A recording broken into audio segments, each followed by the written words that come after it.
안녕하세요. 이야기가 있는 송은당 하경서재입니다. 5월 20 이튿날입니다. 5월이 세수한 아침은 그 싱그러움이 세계 최강이죠. 오늘 아침도 그렇네요. 원령 이순옥 시인의 시 중에 덥기 더하기를 고르면서 17세기 고전 한문소설 강도몽이륙이 떠올라서 이야기해봅니다. 여기에서 강도는 강화도를 말합니다. 강화도에 얽힌 이야기라는 것을 짐작하실 수 있겠죠. 강도몽이륙에는 15명의 여성 귀신이 등장해서 전쟁으로 인해 목숨을 잃은 자신들의 처지를 비탄에 잠겨 고소 고발하는 내용입니다. 병자호란이라는 역사적 배경과 강화도라는 공간적 배경을 몽유 형식을 빌려 역사의 진실을 증언한 기록이나 마찬가지죠. 그 당시에 임경업전이나 박시전이 병난의 아픔을 치유하려는 내용이라면 강도몽유록은 무능하고 저열하고 비겁한 행태를 일삼는 정치 지배층을 적나라하게 드러내 비판합니다. 이 소설은 강화도를 피로 물들였던 병자호란이라는 역사적 사건과 그 현장이 배경이며 소설 속에서 질타받는 사람들은 모두 강화 함락과 관계된 인물들입니다. 그 이름들을 기억하세요. 병자호란이라는 역사상의 비극에 대해 그 대략을 짚어야 할 필요가 반드시 있게 설명해 드리고 넘어갑니다. 정묘호란으로 조선과 정묘조약을 맺은 후금은 만주 전역을 석권하고 명나라 북경을 공격하면서 양국 관계를 형제지국에서 임금과 신하 사이로 고칠 것과 황금, 백금 1만 양, 전투마 3,000필, 군사 3만 등을 요구합니다. 또한 1636년 2월에 용골대와 마부대 등을 보내 조선이 신하가 되어 청나라를 섬기라고 강요하였죠. 이에 인조는 후금 사신의 접견을 거절하고 팔도에 영을 내려 결전을 불사할 결의를 다집니다. 여기까진 좋습니다. 격분한 청나라 태종은 청, 몽골, 한인으로 편성한 10만 대군을 직접 거느리고 1636년 병자년 12월 2일 수도 심양을 떠나 9일 압록강을 건너 쳐들어옵니다.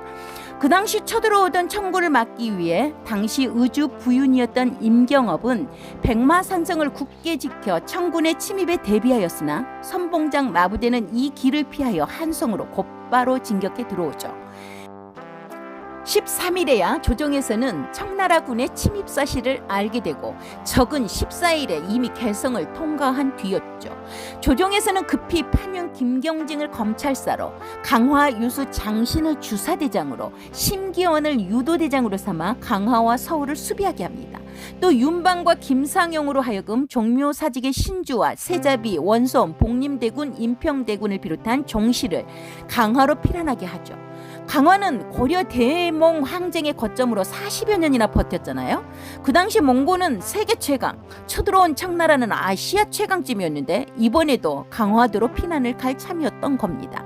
그러나 14일 밤 강화로 피난하려 하였지만 이미 청나라군에 의해 길이 막혀버립니다. 그리하여 소현세자와 백관을 거느리고 남한산성으로 피난한 걸 우리 너무 잘 알죠? 인조는 성을 굳게 지킬 것을 명하고 팔도에 병사를 모집하도록 경문을 바라는 한편 명나라에 급히 사절을 보내 지원을 청하였지만 16일 청나라 선봉군이 남한산성을 포위하였고 1637년 1월 1일 청나라 태종이 도착하여 남한산성 아래 탄천에 20만 청나라군을 직결시켜 성을 완전히 고립시켜 버립니다. 인조는 결국 삼전도에서 항복에 애를 올리고야 말죠. 이때부터 조선은 완전히 명나라와 관계를 끊고 청나라에 복속됩니다. 이와 같은 관계는 1895년 청일전쟁에서 청나라가 일본에 패할 때까지 계속됩니다. 쪽팔립니다. 이 병자호란으로 여인들의 순환이 어떠했는지는 환양년으로도 알 수 있습니다. 남한갑의 기록에 따르면 병자호란으로 청나라에 끌려간 조선인은 60여만 명이라고 하죠. 그 당시 병자호란 시절 인구는 1천만 명 남짓, 그중 60여만 명이라면 조선 총 인구의 5, 6% 정도이니 어마무시하게 끌려간 겁니다. 60여만 명의 남녀들 중 꽃다운 조선의 처녀들과 사대부가 여인들이 태반이었다는 거죠. 조선의 문인 최명길은 이 여인들 중에 3만여 명을 조선으로 데려옵니다. 이 여인들이 바로 고향으로 돌아온 여인들이란 뜻의 환향녀이죠. 하지만 뻔뻔하게 이를 데 없는 조선의 남정네들은 저 여인들을 받아들이지 않습니다. 쳐 죽일 놈들 아닌가요? 환양녀들은 환양년이 되었고 도처에서 환양년들은 비극적인 죽음을 맞게 됩니다. 뒤늦게 조정에서는 상징적으로 환양녀들을 강에서 몸을 씻게 하는 의식을 치르게 한 뒤 각 가문에서 받아들이라는 국법을 시행했지만 여인들의 비분한 마음을 달랠 수 있었겠습니까? 일제 강점기를 지내면서 뼈아프게 당했던 위안부 사건과 대조해보면 어찌 한치도 어긋남 없는 남정네들이 이 땅에 차고 넘치는지 분개하지 않을 수 없는데요. 아무튼 강도 몽유록은 바로 이러한 비극을 초래한 자들에 대한 저주의 글인셈입니다. 이 글을 읽어야 할 이들이 강도 몽유록을 읽었을까요? 읽었다면 나라를 잃는 일이 또 있었을까요? 이러한 치욕을 지켜본 극히 일부 지식인들이 이 전란을 문학적으로 승화하려 지은 것이 박시전, 임경업전, 산성일기, 사막사전, 강도일기, 병자호남 창의록, 그리고 지금 전해드리는 강도 몽유록인 것입니다. 강도 몽유록을 이해하시려는 차원에서 소설의 배경 병자호란에 대한 설명을 해드렸네요. 소설 내용은 이렇습니다. 정멸사의 청어선사가 강화도에서 죽은 수많은 사람들의 시신을 거두기 위해 연미정 기슭에 움막을 짓고 지냅니다. 어느 날 꿈에서 병자호란 당시 강화도에서 죽은 15여인의 혼령이 한 곳에 모여 비탄에 잠겨 울분을 토로하는 광경을 엿보게 되죠. 첫 번째로 말하는 여인은 당시 영의정을 지낸 김유의 부인입니다. 남편이 능력 없는 아들 김경징에게 강화도 수비의 책임을 맡겼고 아들은 술과 계집에 파묻혀 강화도가 쉽게 함락되게 하였다며 남편과 아들을 함께 비난합니다.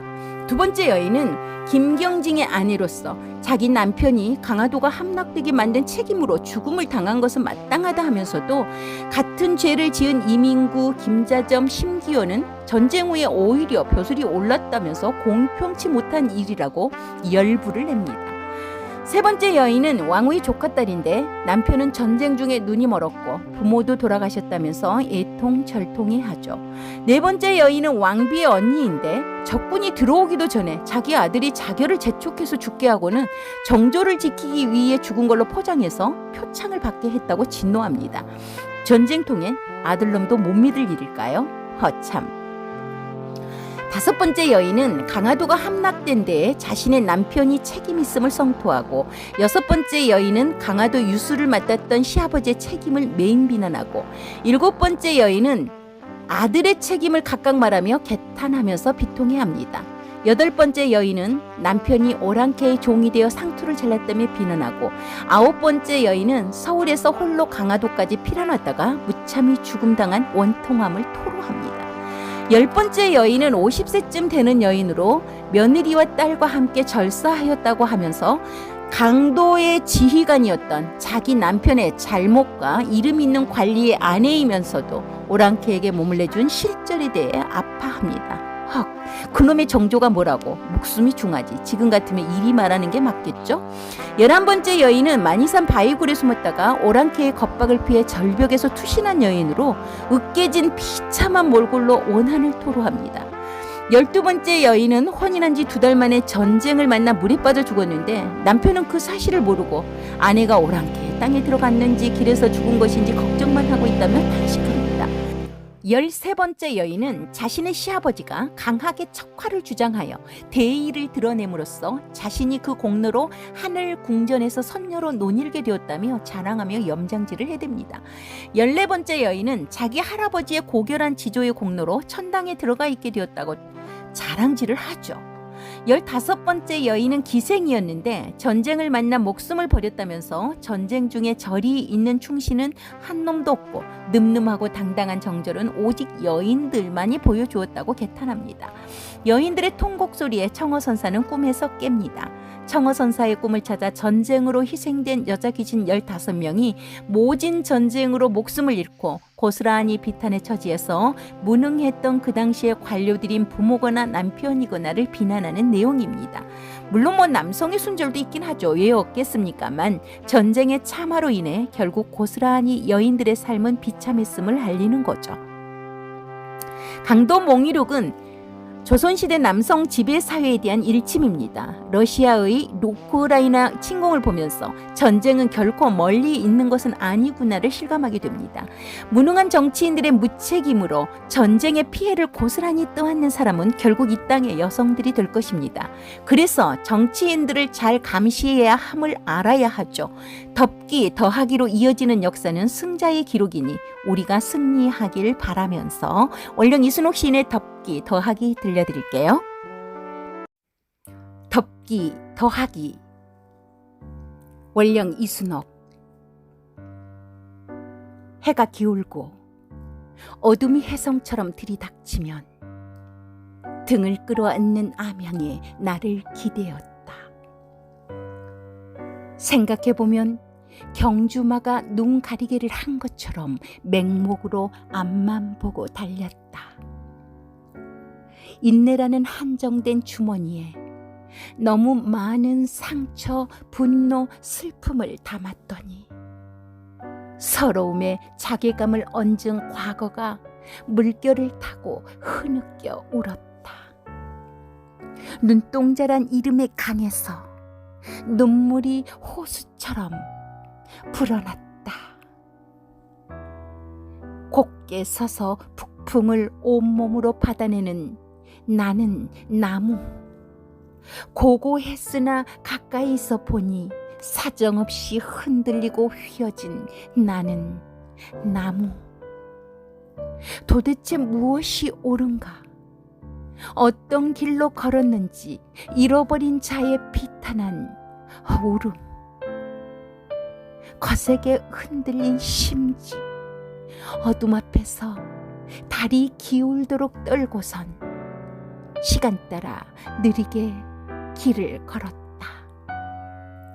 먹먹한 어둠도 시간을 따라 걷고 걸었다.